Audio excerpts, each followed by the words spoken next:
आपला आवाज कोकण 24 तास. तंजावर राज्यात मराठी संस्कृती जीवन ठेवण्याचे काम सरफोजे राजे यांनी केली असल्याची माहिती ॲडव्होकेट विलास पाटणे यांनी दिली आहे. शिवछत्रपती राजांचे सख्खे सावत्रभाऊ व्यंकोजीराजे भोसले यांनी 1674ला तंजावरमध्ये आपलं स्वतंत्र राज्य स्थापन केलं आणि त्यांच्याच पिढीमधले 5व्या वंशज सरफोजी राजे यांनी नंतर ही गादी सांभाळली. 1798 ते 1832 असं 34 वर्ष ते तंजावरमध्ये राज्य केलं. सरफोजी राजे दुसरे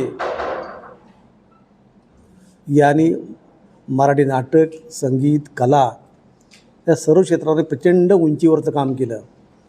सरस्वती लायब्ररी असेल किंवा धन्वंतरी महाल नावाची एक संस्था असेल, असं प्रचंड मोठं कार्य केलं आणि मराठी संस्कृतीचा एक ठसा तंजावरमध्ये त्यांनी उमटवला.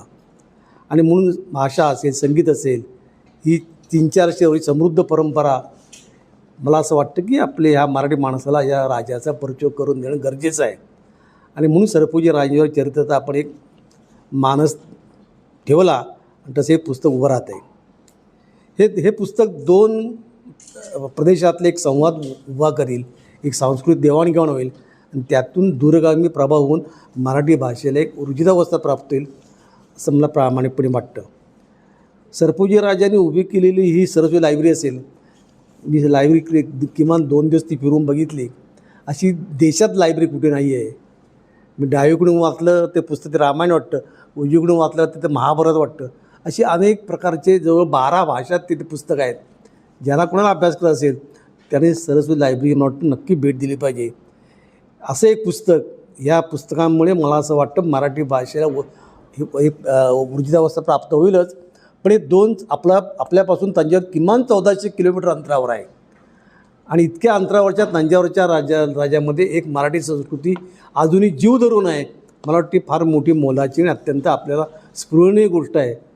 आणि ह्या सगळ्या कार्यक्रमाला स्वतः बाबाजीराजे भोसले, आत्ताचे तंजावरचे राजे, हे इतक्या दूर प्रवास करून या कार्यक्रमाला येत आहेत. पानिपतकार विश्वासराव पाटील आहेत, आपले स्थानिक उद्योगमंत्री श्री उदयजी सामंत आहेत. सरफोजी राजे यांच्या जीवनावर आधारित पुस्तक आपण लिहिले असल्याने त्याचे प्रकाशन 22 फेब्रुवारी रोजी रत्नागिरी येथे होणार असल्याची माहिती ॲडव्होकेट विलास पाटणे यांनी रत्नागिरी येथे आयोजित पत्रकार परिषदेत बोलताना दिली आहे. आपल्या रिझर्व्ह बँकेचे डेप्युटी गव्हर्नर जाधव साहेब असतील किंवा सावंतराजे राजे असतील, हे सगळे येत आहेत. मला वाटतं ह्याच पुस्तकातनं 2च गोष्टी मला अपेक्षित आहेत की ही लायब्ररी नीट पूर्णपणे तिथं जतन केलं पाहिजे. आणि ही जी पुस्तकं आहे, असं मोठा संग्रह आहे जगभरचा, तो नीट जपला पाहिजे. ते मराठी राज्यकर्त्यांनी सुद्धा त्याचं काम केलं पाहिजे आणि आपल्याही त्याचा परिचय होण्याचे गरजेचं आहे. आणि हे पुस्तक साधारणतः जो मराठी वाचतो त्याच्या शेवटापर्यंत पुस्तक गेलं तर त्याला जे आस कळेल आणि जाण येईल. त्यातूनच खऱ्या अर्थाने मला वाटतं या 2 प्रदेशामधलं एका तरी हे पुस्तक पूल असल्याचं आपल्याला जाणीव तयार होईल आणि त्यातूनच मला वाटतं आपला जो अपेक्षित हेतू आहे तो साध्य होईल. हा कार्यक्रम कधी आहे, कुठे? हा विवेक हॉटेलच्या खालच्या हॉलमध्ये संध्याकाळी 5 वाजता आहे. बरोबर 5 वाजता कार्यक्रम सुरू होईल. किती तारखेला आहे? रविवारी 22 फेब्रुवारीला. पुस्तकाचं नाव काय आहे? कॅप्शन श्रीमंत सरफोजीराजे भोसले आहे. त्याची आत्ता आपण 250 किंमत ठेवले, पण त्याविषयी आपण 150 रुपयाला सर्वसाधारण सगळ्यांना देतो आहोत. पण पुस्तक लोकांपर्यंत जाणं, लोकांनी वाचणं, हेच मला वाटतं या पुस्तकाचा आणि आपल्या सर्वांचा हेतू आहे. हो, मराठीतलं पहिलं पुस्तक त्यांचं ह्या विषयावरचं. माझं 10वं पुस्तक आहे.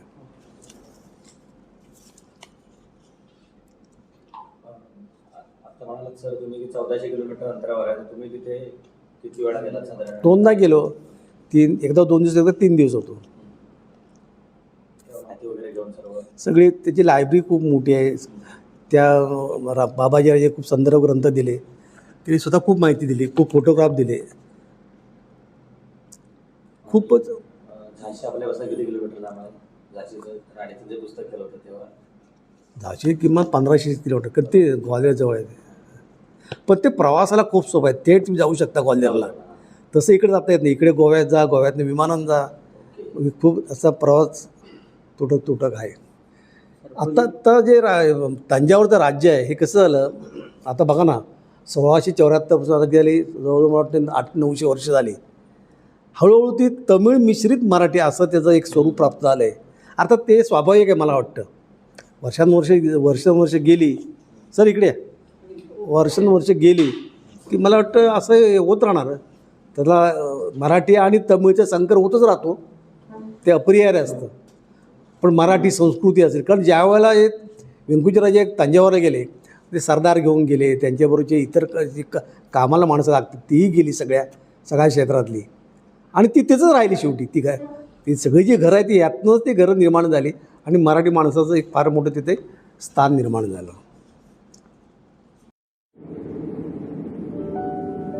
समंदर की गोद में पला है तू, अंगड़ाई लेते ही लहरें शुरू. आज यौवन की मस्ती छोड़, ले चलता हूं तुझे एक नए मोड़. आजा तुझे माँ पुकारे अब, छेड़ देते हैं बीच से कुछ शरारत हंसी. गले लगा ले उसे ए फकीर, इंतजार कर रहा है तेरा तो. चल दे देते हैं उसे फसल की खूबसूरती तो. आजा तुझे माँ पुकारे अब, उन्हें भी देनी है एक नई पहचान. आजा तुझे माँ पुकारे अब. फिनोलेक्स पाइप्स पहुंचाए पानी को अपनी माँ के पास. महाराष्ट्रातील तसेच कोकणातील महत्त्वाच्या बातम्या पाहण्यासाठी कोकण 24 तास न्यूज चॅनलला यूट्यूबवर सबस्क्राईब करा आणि बेल आयकॉन प्रेस करा.